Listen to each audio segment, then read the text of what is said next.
Makanya Tuhan gak mau kita mengerti, karena sampai kapanpun kita gak akan pernah bisa mengerti Bapak Ibu Saudara. Kemampuan kita itu terbatas, kehebatan kita terbatas, gak bisa menyelami pekerjaan Tuhan yang tidak terbatas. Yang Tuhan mau kita tetap percaya. Itu yang firman Tuhan katakan. Percaya sekalipun belum melihat, percaya sekalipun belum mendengar. Dan orang yang percaya sekali lagi adalah orang yang tidak memaksa Tuhan melakukan apa yang dia mau. Orang yang percaya, Tuhan dengan caramu, dalam waktumu, aku mau percaya.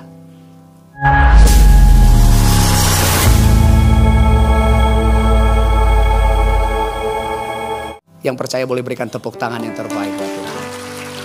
Singkat Bapak Ibu Saudara, kita belajar firman Tuhan sama-sama. Yohanes pasal yang 11. Ada satu kisah yang menarik Bapak Ibu Saudara. Yohanes pasal 11 ayat yang pertama. Kita baca sampai ayat yang ke-6 aja saudara ya. Ini kisah yang luar biasa saudaraku. Multimedia boleh tolong bantu saya. Kita baca dengan suara yang luar biasa. Orang-orang yang percaya sama caranya dan waktunya Tuhan. Baca sama-sama dengan semangat. Oke Bapak Ibu Saudara, 1, 2, 3. Ada seorang yang sedang sakit. Namanya Lazarus. Ia tinggal di Betania, kampung Maria dan adiknya Marta. Oke, ayat 2. Maria ialah perempuan yang pernah meminyaki kaki Tuhan dengan minyak mur dan menyekanya dengan rambutnya. Dan Lazarus yang sakit itu, perhatikan baik-baik, adalah saudaranya.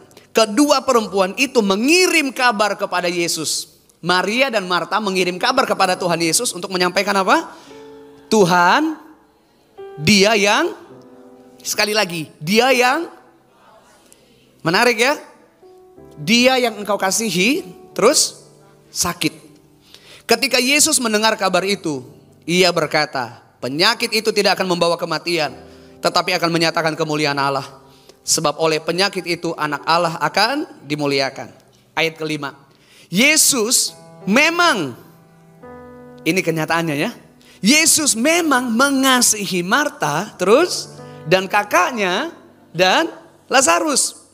Namun, setelah didengarnya, setelah Yesus dengar kabar bahwa Lazarus sedang sakit, apa yang firman Tuhan katakan?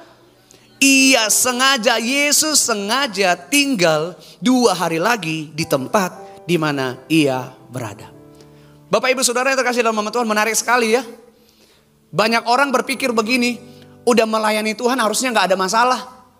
Oh udah kasih persembahan yang banyak harusnya gak ada masalah. Udah melakukan ini itu harusnya gak ada masalah. Oh enggak. Gak usah jauh-jauh ya. Firman Tuhan berkata Maria, Marta, Lazarus, 3 bersaudara ini bukan orang biasa. Mereka orang yang dekat dengan Tuhan. Setuju ya? Bahkan firman Tuhan berkata Yesus mengasihi mereka. Artinya Bapak Ibu Saudara, ada harusnya gini ya, ekspektasinya Marta Maria. Harusnya ada perlakuan spesial dari Tuhan Yesus. Setuju gak? Misalkan Bapak Ibu Saudara nih, ada ketemu sama satu orang yang saudara kenal. Ketemu lagi sama yang gak kenal. Terus dua-duanya minta bantuan. Yang dibantu duluan siapa kira-kira? Yang dikenal atau gak dikenal?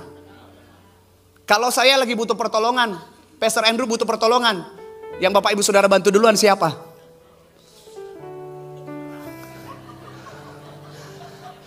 Kata Dilan berat ya. Enggak lah, saya lihat hati mereka semua Pastor Andrew semua. Pastor Andrew lovers nih kayaknya semua ya. Pasti yang duluan ditolong orang yang dekat, orang yang dikenal. Betul gak Bapak Ibu Saudara? Dan ternyata ada satu kenyataan yang luar biasa. Lazarus itu sakit kata firman Tuhan. Sakitnya itu gak mungkin gatal-gatal biasa, gak mungkin. Pasti sakitnya parah sampai-sampai. Kalau saya coba imajinasikan, mungkin Maria dan Marta, namanya saudaranya Lazarus, mereka jaga Lazarus nih lagi sakit nih. Gak bisa ditinggal. Makanya mereka minta tolong sama orang. Tolong ya, sampaikan kepada Tuhan Yesus. Apa katanya? Tuhan, dia yang engkau kasihi sakit. Harusnya Maria dan Marta bisa ngomong, Tuhan, Lazarus sakit ya. Betul gak? Tapi mereka berkata begini, Tuhan, dia yang engkau kasihi. Ada satu harapan, ada satu ekspektasi begini. Wanita yang pendarahan 12 tahun aja Tuhan Yesus gak kenal disembuhkan. Setuju ya? Bartimeus orang buta, Tuhan Yesus gak kenal. Bahkan firman Tuhan berkata Yesus cuma lewat hari itu saudara. Ada Bartimeus di sana, sembuh. Yairus punya anak perempuan, sakit lalu meninggal. Tuhan Yesus bangkitkan, padahal gak kenal. Harapannya Marta dan Maria begini. Kalau orang gak dikenal aja ditolong, apalagi ini. Betul gak? Makanya dia bilang ini, yang kau kasihi. Istilahnya orang-orang Jakarta sekarang, the power of orang dalam gitu loh. Bapak Ibu Saudara, jujur ya, ini rumah Tuhan. Walaupun ini bangunannya bioskop, tapi kan rumah Tuhan nih. Siapa di sini yang pernah mengandalkan orang dalam? Gak ada yang ngaku. Oh, jemaat di sini bilang, Pastor, oh saya gak ngandelin orang dalam. Karena saya orang dalam itu sendiri, saya yang diandelin. Itu sombong banget. Pernah ya? Bicara soal ngandelin orang dalam, saya pernah Bapak Ibu Saudara. Is it live streaming? Live streaming ya, betul ya? Ya, berarti saya nggak usah sebut di kota mana. Pernah saya di satu kota, pelayanan saudara, dan di kota itu mereka minta, Pak ada satu pulau kita harus nyebrang naik kapal. Bapak pelayanan 1 hari boleh nggak? Saya katakan, aduh saya besoknya harus pulang ke Jakarta. Bisa nggak diaturin kapalnya itu tepat di kota itu, nanti saya harus pulang ke Jakarta. Diceklah penerbangan, flight paling terakhir waktu itu jam 16.49 atau 16.50 lah, jadi jam 5 kurang sore saudara. Saya katakan saya harus pulang ya Pak, karena besoknya saya harus keluar kota yang lain. Oke. Ternyata Bapak Ibu Saudara, pas pulang mau ke kota itu dari satu pulau ini, kapalnya kita itu rusak saudara. Waduh rusak, gimana dong ini, saya lihat udah gak keburu. Berhenti dulu di satu pelabuhan kota, tempat yang lain. Lalu tibalah kami di kota ini, kota tujuan terakhir ini. Harusnya tuh dijadwalkan jam 3 kurang udah nyampe. Ternyata tiba jam berapa? 16.29. Tinggal 20-30, gak nyampe 30 menit lagi Bapak Ibu Saudara. Dan harusnya hari itu sudah boarding. Saya langsung mikir gimana caranya ya. Saya langsung ingat, oke, the power of orang dalam. Saya kenal pimpinan bandara ini. Saya kenal dia kan. Saya langsung telepon. Pak apa kabar? Dia anak Tuhan. Mike sehat, tumben telepon. Iya Pak, saya gak pernah nyusahin. Kali ini saya harus selesaiin dulu. Kenapa? Pak saya harus terbang ke Jakarta dan ini flight terakhir dari sini gitu. Oh ya udah, besok aja pulang kalau gitu. Nggak bisa pulang Pak. Nggak bisa besok pulang, harus hari ini. Karena besok saya harus ke kota yang lain. Kamu di mana sekarang? Ini baru berlabuh kapalnya. Ya udah. Kamu bisa nggak naik motor aja? Bisa. Naik ojek. Kalau Bapak Ibu Saudara sempat tahu, agak sempat viral juga waktu itu ya. Saya naik ojek, bawa koper. Bisa-bisanya ada jemaat yang kenal, Pastor. Terus difotoin, dimasukin. Ya oke lah omongannya waktu itu agak berlebihan. Artis naik ojek. Dalam hati saya emang salah, nggak dosa kan? Terus saya naik ojek, saya udah gak peduli. Saya nyampe di bandara itu saudara tahu. Gak lewat pintu biasa. Langsung di pintu khusus begini. Koper saya diangkat. Saya duduk begini. Begitu saya duduk. Prepare for take off. Wih, langsung. Ibu-ibu di sebelah saya ngomong begini. Pak, Bapak ini beruntung. Kenapa Bu? Tadi ada kendala teknis operasional. Terus jadi Bapak telat pun masih bisa naik pesawat. Dalam hati saya, ibu gak tahu operasional itu saya. Ibu gak tahu teknis itu saya. Oh gitu ya Bu ya. Oh wah puji Tuhan ya. Udah terbang. Tapi tahu saudara waktu di atas. Tuhan ingatkan saya begini. Kamu lihat ya. Orang penguasa bandara itu bisa melakukan hal yang orang lain gak bisa lakukan. Itu baru bandara. Aku Tuhan pemilik hidupmu, pemilik seluruh dunia ini. Gak ada satu hal pun yang aku gak bisa lakukan dalam hidupmu. Itu bicara orang dalam. Maria dan Marta punya ekspektasi. Tuhan kalau orang lain aja ditolong, apalagi ini dikasihi. Betul gak? Harusnya ada perlakuan spesial. Ekspektasi mereka, harapan mereka, Yesus menyembuhkan Lazarus. Betul gak? Kapan? Immediately. Urgent nih, harus segera dong. Gak mungkin ditunggu-tunggu. Tapi apa yang firman Tuhan katakan? Hal yang menarik, Yesus memang, oke, this is the truth. Yesus memang mengasihi Marta, Maria, dan Lazarus. Tetapi kata firman Tuhan, waktu didengar kabar bahwa Lazarus sakit, sengaja firman Tuhan berkata, Yesus dengan sengaja. Harusnya kan langsung ya, buru-buru ya, betul gak? Tapi ini sengaja. Kok kayaknya Tuhan jahat banget? Oh enggak. Caranya Tuhan itu, waktunya Tuhan itu gak pernah terlambat dalam hidup saudara. Bapak Ibu Saudara tadi ibadah jam berapa? Jam 4 ya. Yang hadir sebelum jam 4 boleh angkat tangan? Yang hadir setelah jam 4. Terus ini hadir kapan? Ada yang bilang, oh saya dari tadi pagi udah di sini. Enggak ya. Tapi pertolongan Tuhan, caranya Tuhan gak pernah terlalu cepat, gak pernah terlambat. Selalu tepat pada waktunya. Makanya Mazmur berkata begini, my very present help in time of need. Pertolonganku yang selalu tepat pada waktunya. Itu yang kita percaya Bapak Ibu Saudara. Harapan Marta dan Maria, Yesus segera datang. Tapi justru kenyataan di depan mata tidak seperti ekspektasi. Pujian tadi berkata apa? Selalu Tuhan Siapa di sini yang berkata Tuhan itu selalu menjawab doa? Boleh angkat tangan. Kita olahraga dikit ya. Siapa yang percaya Yesus menjawab doa selalu? Oke, semua. Siapa di sini yang pernah berdoa dan doanya kejadian? Oke. Siapa di sini yang pernah berdoa doanya nggak kejadian? Jadi gimana? Yesus selalu menjawab atau enggak?